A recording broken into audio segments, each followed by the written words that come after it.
اتنی بے بسی اس نے اپنی زندگی میں پہلے کبھی محسوس نہیں کی تھی۔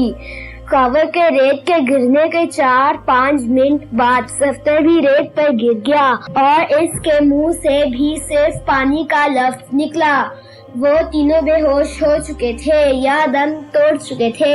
عمران کو معلوم نہیں تھا۔ وہ جوزف کا انتظار کرنے لگا، جو اتنی دیر گزر جانے کے باوجود ابھی تک واپس نہیں آیا تھا۔ پھر عمران نے خود ہی پانی کی تلاش میں جانے کا فیصلہ کیا۔ وہ اٹھا لیکن اٹھتے ہی اس کا سر چکرا گیا اور اس کی آنکھوں کے سامنے اندھیرا سا چھا گیا۔ وہ سر پکڑ کر واپس بیٹھ گیا۔ بوس! عمران کو جوزف کی آواز سنائی دی تو اس نے آنکھیں کھول کر سامنے دیکھا۔ جوزف اس کے سامنے تھا، لیکن انتہائی خستہ حالت میں۔ پیاس نے اس کے سیاہ چہرے کو اور زیادہ سیاہ کر دیا تھا۔ ہونٹ انتہائی خشک ہو گئے تھے۔ چلنے پھرنے کی وجہ سے وہ بالکل ہی نڈھال دکھائی دے رہا تھا۔ وہ بھی ریت پر گرتا چلا گیا۔ جوزف، ہوش میں رہو، ہمت کرو، عمران نے اسے آوازیں دیتے ہوئے کہا۔ باس، تم میری شہرت پر خنجر چلاؤ، مسی کو بھی میرا خون پلا دو اور خود بھی میرا خون پی لو۔ میرے خون کا آخری قطرہ بھی تمہاری جان بچانے کے کام آ جائے گا۔ اس سے بڑھ کر میرے لیے خوشی کی کوئی اور بات نہیں ہو سکتی۔ جوزف نے عمران کی طرف دیکھتے ہوئے پرخلوص لہجے میں کہا۔ اس وقت جوزف بھی موت کی دہلیز پر پہنچا ہوا تھا، لیکن عمران سے اس کی محبت اور چاہت نے عمران کو جذباتی بنا دیا۔ عمران تھوڑا سا کھسکا اور اس کے قریب آ گیا اور اس نے جوزف کا سر اپنی آغوش میں رکھ لیا۔ نہیں جوزف، مجھے ایسی زندگی کی ضرورت نہیں ہے جو تمہیں قربان کر کے ملے، اور تم میرے ساتھ ہو تو میں زندہ ہوں، اگر تم مجھ سے بچھڑ گئے تو میں زندہ نہیں رہوں گا۔ عمران نے جذباتی لہجے میں کہا۔ باس، میری جان تم پر قربان ہے، جوزف نے کہا اور اس کی آنکھیں بند ہوتی چلی گئیں۔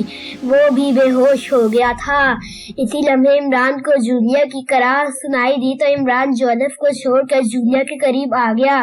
جولیا کی آنکھیں کھلی ہوئی تھیں اور اس کے ہونٹ کچھ کہنے کے لیے کھلنے کی کوشش کر رہے تھے۔ عمران جانتا تھا کہ جولیا پانی مانگ رہی ہے۔ جولیا کی حالت اس مچھلی جیسی ہو گئی تھی جو آخری دموں پر ہو اور اس میں تڑپنے کی سک بھی نہ رہی ہو تو اس کا منہ کھلتا اور بند ہوتا ہے۔ عمران نے جولیا کی یہ حالت دیکھی تو بے اختیار اس کی آنکھیں آسمان کی طرف بلند ہو گئیں۔ اسی لمحے عمران کو ایک آواز سنائی دی اور وہ چونک پڑا۔ اس نے سامنے دیکھا اور اس کا چہرہ پتھروں کی مانند سخت ہو گیا۔ 8-10 اونٹ غضبناک آوازیں نکالتے، بلبلاتے اور دوڑتے ہوئے ان کی طرف آ رہے تھے۔ وہ جس طرح آ رہے تھے انہیں دیکھ کر صاف محسوس ہو رہا تھا جیسے کہ وہ ان پر حملہ کرنے کے لیے آ رہے ہیں۔ عمران کی زندگی میں اس سے پہلے کبھی خوف کا کوئی ایسا لمحہ نہیں آیا تھا، لیکن اس وقت صحرا کی آگ نے اس کے جسم سے ساری طاقت نچوڑ لی تھی۔ وہ اس قدر نڈھال ہو چکا تھا کہ حرکت کرنے سے قاصر تھا، جبکہ اس کے باقی ساتھی تو جاں بلب تھے اور اونٹ درندوں کی مانند ان کی طرف دوڑ رہے تھے اور لگ ایسے ہی رہا تھا کہ وہ انہیں چیر پھاڑ دیں گے۔ اور اس صورتحال کو دیکھ کر ایک لمحے کے لیے عمران کے دل میں خوف پیدا ہوا اور اس نے آنکھیں بند کر لی۔ اونٹوں کے پاؤں کی دھمک اب قریب آ گئی تھی۔ عمران نے آنکھیں کھول کر دیکھا، اونٹ اب ان کے سروں پر پہنچ چکے تھے۔ اچانک عمران کے ذہن میں ایک خیال بجلی کی مانند گوندا کہ کہیں یہ اونٹ شیطانی طاقتیں نہ ہوں۔ اس خیال کے آتے ہی عمران نے بلند آواز میں مقدس آیات کی تلاوت کی اور اونٹوں کی طرف پھونک مار دی، لیکن